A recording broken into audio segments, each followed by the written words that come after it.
Hello students, welcome to our YouTube channel. So today we are going to start our topic that is direct inverse proportion. तो जब भी हम direct inverse proportion की बात करते हैं तो यहाँ पे रिलेशनशिप होती है हम लोगों के बीच में। जैसे कि मेरा एक बर्गर 10 रुपीज का है तो मुझे 5 बर्गर चाहिए, वो कितने के होंगे 50। तो इसका मतलब है नंबर ऑफ बर्गर्स भी बढ़े और उनका कॉस्ट भी बढ़ गया। तो ये हो गया डायरेक्ट रिलेशनशिप। ओके, सो अगर मैं इसको एक एग्जांपल और अलग से देखूं, जस्ट लाइक एक ग्लास में 100 ml वाटर आता है, ठीक है, तो 5 ग्लासेस में कितना ml आएगा, 500 ml आएगा। तो जैसे ही नंबर ऑफ ग्लासेस इंक्रीज हुए ऐसे ही हमारा क्या इंक्रीज हो गया, क्वांटिटी। ठीक है, तो ये होता है हमारा डायरेक्ट प्रोपोर्शन। अगर हम इनवर्स की बात करें तो उसमें क्या होता है, एक आइटम डिक्रीज होगा तो एक आइटम इंक्रीज होगा। जस्ट लाइक अगर कोई भी एक बिल्डिंग कंस्ट्रक्ट करनी है, 100 वर्कर्स मिला के वो 100 डेज में कंप्लीट होती है। लेकिन अगर मैं नंबर ऑफ वर्कर्स इंक्रीज कर दूं, वो 100 के कितने हो जाए, 150 हो जाए, तो वो 50 बढ़ गए। ठीक है, उसके बाद हमारे पास जो वर्कर्स हैं, ठीक है, तो हमारे जो नंबर ऑफ डेज है बिल्डिंग कंप्लीट होने वो कम हो जाएंगे, बिल्डिंग जल्दी बन जाएगी। तो ये क्या हो गया, इनवर्स, क्योंकि काम कम दिन में पूरा हो रहा है और नंबर ऑफ वर्कर्स बढ़ रहे हैं। एक चीज बढ़ रही है और एक चीज कम हो रही है। Okay, so now we are going to start our introduction part. So here we are having, in this chapter we will shall learn the concept of direct and inverse variations, which are very useful in many walks of life. Just like we also solve the problems of time and work, time and distance, which are based on the direct and inverse proportion. तो सबसे पहले आता है हमारे पास, okay, सो सबसे पहले आता है हमारे पास variation. If the values of two quantities depends on each other in such a way that the change in one results corresponding change in other, then two quantities are said to be in variation. अगर एक की quantity में change करने से आपको दूसरी की quantity में भी क्या आ रहा है, चेंज दिखाई दे रहा है, तो वो क्या होगा, हमारा variation. For example, so as the number of articles both increase, तो अगर हम नंबर ऑफ आर्टिकल्स बढ़ाते हैं तो the cost is also increase. तो हमने नंबर्स इंक्रीज करे तो ऑटोमेटिकली हमारी कॉस्ट भी क्या हो गई, इंक्रीज हो गई। Next is as the number of man increases the number of days taken to finish the same work decreases. अगर हम नंबर ऑफ मैन जो वहां पर काम कर रहे हैं, ठीक है, अगर वो बढ़ा देंगे, ठीक है, तो जो काम हमारा जब भी खत्म होना हो उससे जल्दी खत्म हो जाएगा, है ना। सो ये होते हैं variation. Now variation has two types, the first is direct variation and second in inverse variation. Okay, so यहाँ पर आते हैं सबसे पहले डायरेक्ट वेरिएशन और डायरेक्ट प्रोपोर्शन। सो यहाँ पे एग्जांपल गिवन है, if a train travels uniformly at 72 kilometre per hour, in 5 minutes it travel 6 kilometre, and in 10 minutes it travel 12 kilometre, in 15 minutes and it travels 18 kilometre, and so on. सो यहाँ पर हमने देखा कि अगर वो 72 kilometre per our की speed से 5 minutes में 6 किलोमीटर ट्रेवल करते हैं, तो 10 मिनट्स में कितना हो गया, 12, देन 15 मिनट्स में कितना हो गया, 18। तो ये हर बार क्या हो रहा है, the time is double, the distance is double. तो जैसे जैसे टाइम बढ़ता जा रहा है ऐसे ऐसे हमारा टाइम भी इंक्रीज होता जा रहा है। Okay, so here we are having, yes, if k kilometer be the distance covered by train in x minutes, then the ratio is y by x equals to constant। ठीक है, तो इसके बाद आगे चलते हैं। सो अब हमारे पास कुछ एग्जांपल्स हैं, तो यहाँ से एग्जांपल देख लेते हैं।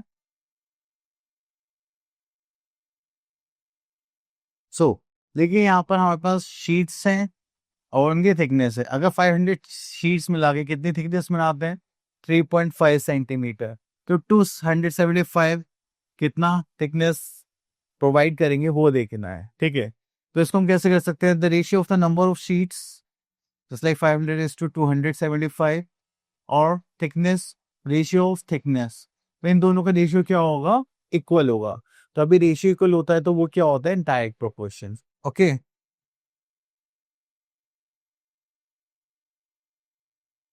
एक मेथड और है जो यूनिटरी मेथड की तरह यूज करा जाता है, कि देखिए 15 वर्कर्स,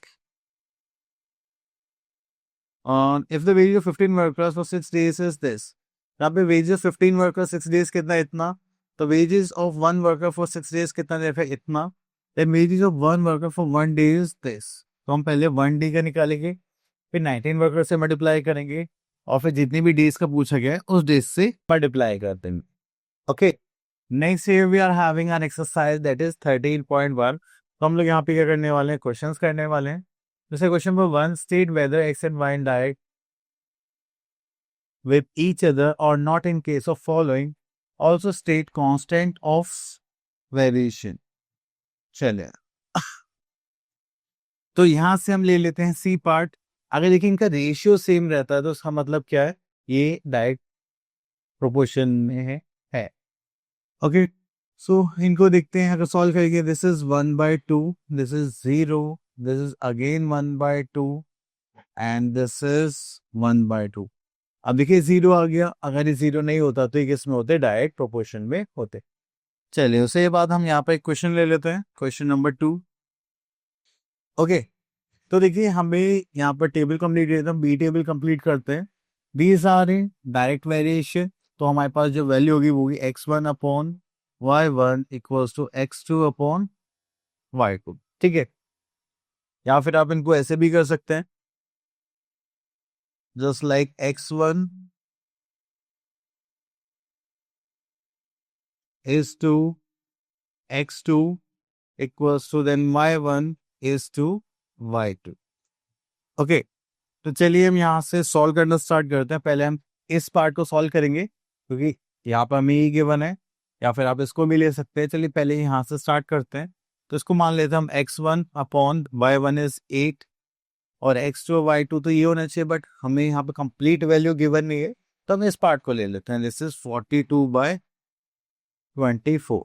ओके, चलिए अब इसको सॉल्व करते हैं. तो हो जाएगा 8 3 24, 3 से करेंगे 3 1 3 3 4 12. तो ये हो गया हमारा 40. तो यहाँ पे करेंगे हम 40. ठीक है, same was with this part. So this is, अभी x1 y1 हो जाएंगे, x2 y2 हो जाएंगे. तो हो जाएगा x1 और y1 equals to x2 y2. Okay, तो चलिए इसको तो रब ही कर देते हैं क्योंकि हम सॉल्व कर चुके हैं. यहाँ पर ही सॉल्व कर लेते हैं. तो x1 के फिर से हम यहाँ पे x1 मान लेते हैं, y1 कितना हो जाएगा 16. सो करेंगे तो 42/30 सॉरी 24. ओके, चलिए उसके बाद यहाँ पर करेंगे 8 2 8 3 सो करेंगे तो हो जाएगा 1 एंड 4. इधर जाएगा तो ये हो जाएगा x1 इक्वल्स टू 28. तो यहाँ पर हमारी वैल्यू आ गई 28. देन उसके बाद लास्ट पार्ट सॉल्व करते हैं.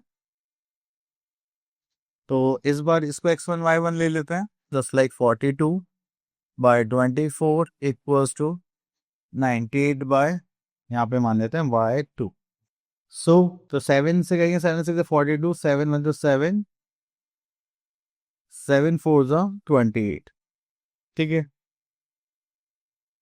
इसको 6 4 24 होता है, 4 के साथ मल्टीप्लाई करेंगे तो यहाँ पर आ जाएगा y2 क्रॉस मल्टीप्लीकेशन में. इसको इधर भेज देंगे और इसको यहाँ पर, फिर हो जाएगा 14 × 4 दैट इज 56. सो यहाँ पर हमारे पास कितना आ जाएगा, दैट इज 56. तो आप लोगों ने देखा कैसे यहाँ पर y इंक्रीज होता जा रहा है और ऐसे ही यहाँ पर x इंक्रीज होता जा रहा है ना. तो ये क्या था, हमारा डायरेक्ट प्रोपोर्शन. चलिए यहाँ से एक क्वेश्चन ले लेते हैं, नेक्स्ट वन. सो देखिए यहाँ पर हमें गिवन है, if the weight of 9 sacks of weight is this and how many sacks will weight for this. तो हमें यहाँ पे नंबर ऑफ sacks गिवन है, तो चलिए लिख लेते हैं नंबर ऑफ sacks. ठीक है, ये जो sacks हमें यहाँ पे गिवन है वो कितने हैं, 9. यहाँ पे लिख लेते हैं नंबर ऑफ sacks 9. देन यहाँ पे लिखा वेट ऑफ wheat, तो that is 792. and how many sacks are there. तो हम यहाँ पर x मान लेते हैं एंड वेट कितना होना चाहिए 528. तो उन्होंने बोला कि 792 किलोग्राम के लिए 9 बोरियां चाहिए. ठीक है, तो 528 किलोग्राम के लिए हमें कितनी बोरियां लगेंगी.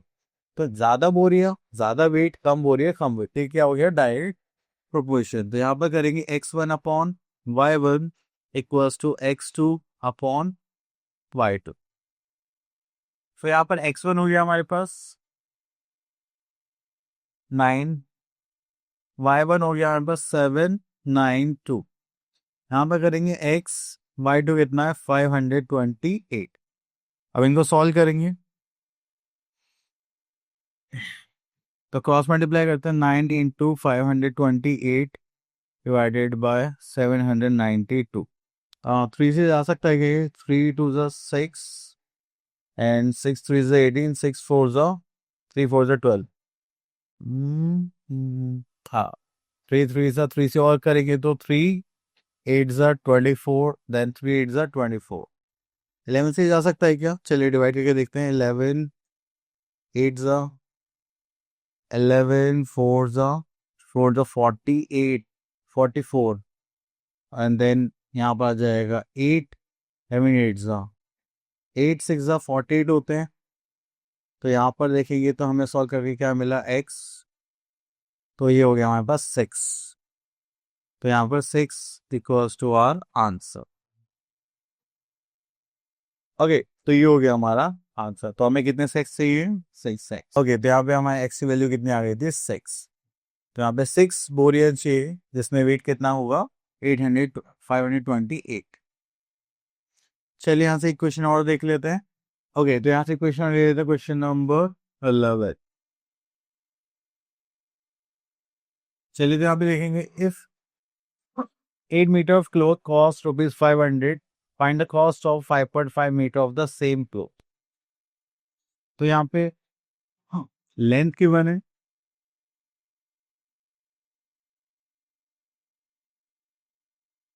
और यहाँ पे कॉस्ट ऑफ क्लॉथ गिवन है।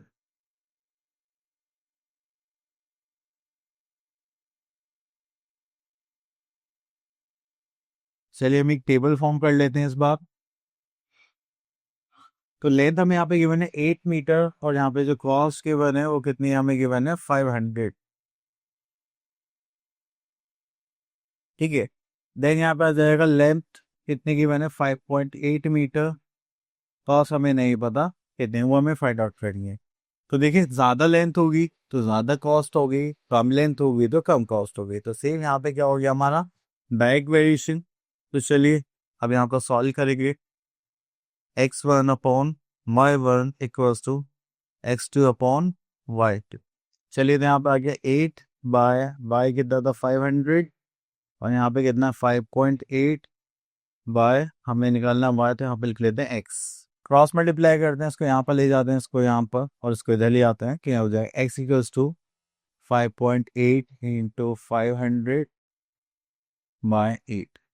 पॉइंट हटाएंगे, यहाँ पर 10 आ जाएगा, जी से 0 कैंसिल आउट। तो 2 से करेंगे 4, 2 से करेंगे 2, 2 ज़ा 4 एंड 9। इसको करेंगे तो दिस इज 25 एंड 4। चलिए तो इसको ऐसे ही सॉल्व कर लेते हैं।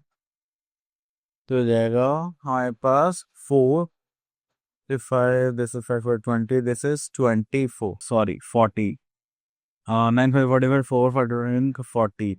ठीक है, तो चलिए 4 3 से यहाँ पे करेंगे, दैट इज 12 25। तो यहाँ पे 7 4 ज़ा नहीं, 6 4 ज़ा 24 1। ओके, तो उसके बाद यहाँ पर डेसिमल लगाएंगे, 0 आ जाएगी, 4 2 ज़ा 8, देन 2 0, तो 4 5 ज़ा 20, तो ये हो जाएगा 36.25। तो चलिए हमारे पास x की वैल्यू आ गई, that is 36.25। Okay, so this is our answer. Okay, ये तो 0 भी था ना? हाँ, आप एक डेसिमल यहाँ पे शिफ्ट कर देंगे, तो हो जाएगा 362.5 rupees. Okay, so now we are having inverse proportion और इनवर्स वेरिएशन। जब एक आर्टिकल नीचे जाएगा तो दूसरी आर्टिकल ऊपर जाएगी। जैसे कि मान लीजिए स्पीड और टाइम की बात करें, मुझे अगर यहाँ से 100 किलोमीटर जाना है और मैं 100 किलोमीटर पर आगे स्पीड से जाता हूँ, तो मुझे कितना टाइम लगेगा? 1 आवर। ठीक है, 1 आवर जब मैं 100 किलोमीटर पर आगे स्पीड से जाऊँ। तो अगर मैंने स्पीड इंक्रीज कर दी 100 की जगह 150 कर दी तो मैं 1 आवर से कम टाइम में पहुंचूंगा। ठीक है, तो मैंने स्पीड इंक्रीज करी, टाइम कम हो गया। लेकिन अगर मैं स्पीड 100 की जगह क्या कर देता हूँ, कम कर देता हूँ, ठीक है, जस्ट लाइक 50 कर दी, तो मुझे 1 आवर लगेगा, कितने टाइम लगेगा, 2 आवर्स। ओके, तो ये होता है इनवर्स प्रोपोर्शन और वेरिएशन। सो चलिए आप एग्जांपल ले लेते हैं। That is the floor area of rectangle passage is 60 metre square. यहाँ पे लेंथ की बात करेंगे और यहाँ पर ब्रेथ की। तो अगर लेंथ देखेंगे दैट इज 60 है, तो ब्रेथ कितनी होगी 1, क्योंकि लेंथ इंटू ब्रेथ होता है। तो यहाँ पे अगर हमारे पास लेंथ कितनी 30, तो ब्रेथ कितनी हो जाएगी 2। ये 20 तो कितनी हो जाएगी 3। ये 15 है तो कितनी हो जाएगी 4। ये 12 है तो कितनी हो जाएगी 5। ठीक है, तो जैसे जैसे लेंथ इंक्रीज होती जाएगी ब्रेथ ऐसे ऐसे कम होती जाएगी, और अगर हम ब्रेथ इंक्रीज करते जाएंगे तो वैसे ही लेंथ डिक्रीज होती जाएगी। तो ये था हमारा इनवर्स प्रोपोर्शन। सो यहाँ पर कुछ एग्जांपल्स गिवन है, just like greater the speed lesser the time. जितनी ज्यादा हम स्पीड से मूव करेंगे उतना ही टाइम कम लगेगा, या जितनी स्पीड कम होगी उतना ही टाइम ज्यादा लगेगा। सो फिर greater the volume lesser the density. जिसका वॉल्यूम ज्यादा होगा उतनी डेंसिटी क्या होगी, कम होगी। When more men are working the time consume is less. अगर हम ज्यादा से ज्यादा लोगों को काम पर लगाएंगे तो उतना ही काम कम टाइम में पूरा हो जाएगा। So when fewer men are working then time consumed is more. और कम लोग आते हैं तो टाइम ज्यादा लगता है। ओके, तो इसके लिए हम क्या करेंगे, यहाँ पर जो हमारा मेथड होगा that is x1 y1 x2 y2। ठीक है, मल्टीप्लीकेशन में। Okay, here we are having our exercise that is 13.2। Question लेते हैं यहाँ पर। सो क्वेश्चन नंबर 1 में बोला गया है in which of the following case do x and y vary inversely as each other. तो हम यहाँ पे इन्वर्साइजेशन फाइंड आउट करके बताना। अगर हम सी पार्ट को देखें, the length of a journey and the price of a ticket. जो जितनी ज्यादा लेंथ होगी उतनी ही ज्यादा प्राइस होगी, जितनी कम लेंथ होगी उतनी ज्यादा कम प्राइस होगी। तो ये क्या हो गया हमारा डायरेक्ट। ठीक है, तो इन्वर्स नहीं हुआ। Next is the time taken and distance travel when the speed is constant.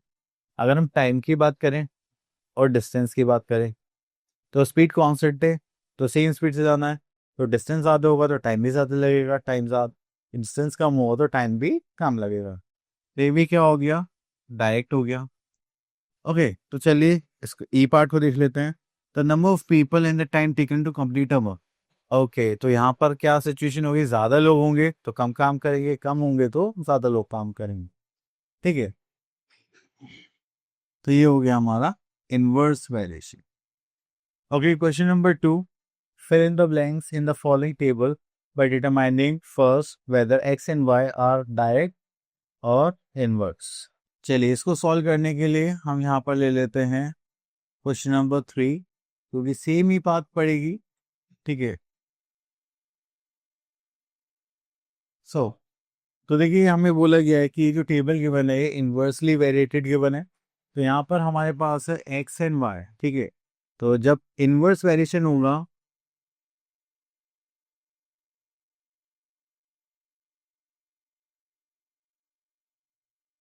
ठीक है, तो हम यहाँ पे क्या करेंगे, x1 y1 equals to x2 y2। ठीक है, तो हमने लिखा है यहाँ पर 60 और ये y 60, x से y कितना है 300। तो x1 कितना हो गया 60, y1 कितना हो गया 300। तो यहाँ पे x2 कितना गिवन है 72 एंड y2 कितना गिवन है हमें 1। ये मल्टीप्लाई इधर जाएगा तो क्या हो जाएगा, डिवाइड।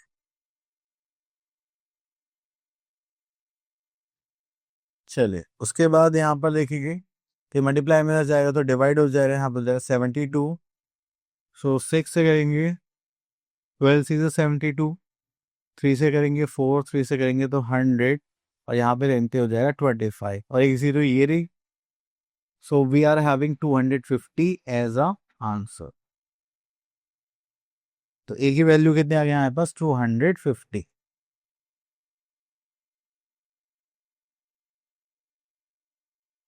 ओके, तो same goes with B part.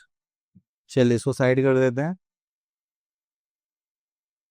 Now we are having B part. तो बी पार्ट में देखेंगे यहाँ पर और फिर से हम 60 इंटू 300 लेते हैं x1 y1, और यहाँ पे ले लेंगे x2 is b and y2 is 150। ये मल्टीप्लाई में जाएगा तो क्या हो जाएगा, डिवाइड।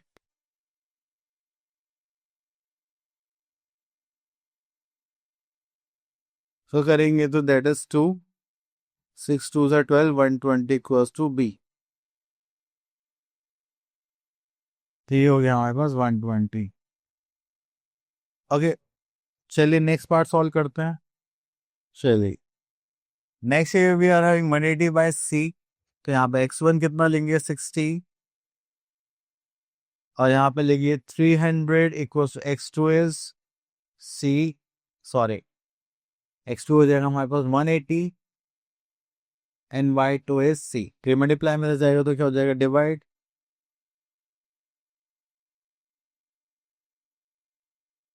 ओके, इसको करेंगे दैट इज 6 एंड इसको पूरा कैंसिल आउट, यहाँ पे बचा 1, तो हमारे पास 100 आ गया द वैल्यू ऑफ c। ठीक है, चलिए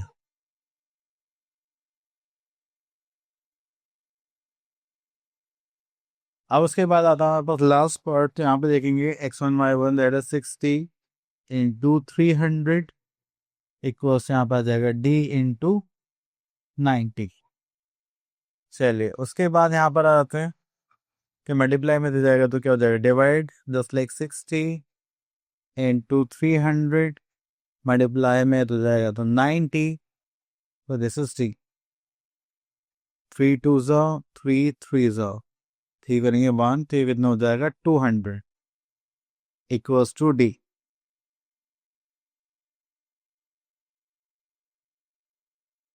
एज आंसर, तो डी की वैल्यू आ गई हमारे पास 200।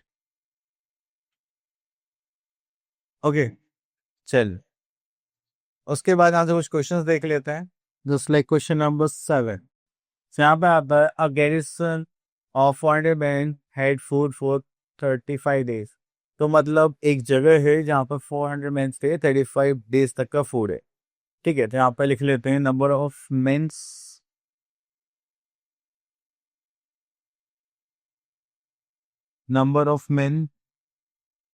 And number